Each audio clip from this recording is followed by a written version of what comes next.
নেতিবাচক ধারায় শেষ হয়েছে ঢাকার শেয়ার বাজারের লেনদেন। সার্বিক সূচক ডিএসইএক্স 82 পয়েন্ট কমে দাঁড়িয়েছে 5240-এ। হাতবদল হয়েছে 459 কোটি টাকার শেয়ারের মালিকানা। লেনদেনে অংশ নেওয়া প্রতিষ্ঠানগুলোর মধ্যে দর বেড়েছে 52টির, কমেছে 308টির, আর অপরিবর্তিত আছে 33টির দর। এবার বাজার নিয়ে বিশ্লেষণ শুনবো অ্যালায়েন্স ক্যাপিটাল অ্যাসেট ম্যানেজমেন্টের। আজকে লাস্ট ডে অফ দ্য উইকে মার্কেট বিয়ারিশ সেন্টিমেন্টে ক্লোজ হয়েছে। এই উইকের ওপেনিং ইন্ডেক্স ছিল 5600 এবং অ্যারাউন্ড 359 পয়েন্টস একটি কারেকশন হয়ে মার্কেট ফাইনালি ক্লোজ হচ্ছে 5241 পয়েন্টস। পাশাপাশি মার্কেটের উইকলি অ্যাভারেজ টার্নওভার ছিল মাত্র 700 কোটি টাকার মতো।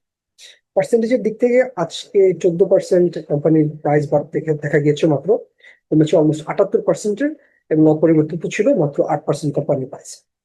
সেক্টরের দিক থেকে আজকে ব্যাংকিং সেক্টরে সবচেয়ে বেশি লেনদেন হয়েছে, ফলোড বাই ফার্মাসিউটিক্যালস এবং টেক্সটাইল সেক্টর। ফাইনালি আজকে ইন্ডেক্সে সবচেয়ে বেশি পজিটিভলি কন্ট্রিবিউট করেছে গ্রামীণ ফোন এবং সবচেয়ে বেশি নেগেটিভলি কন্ট্রিবিউট করেছে ব্র্যাক।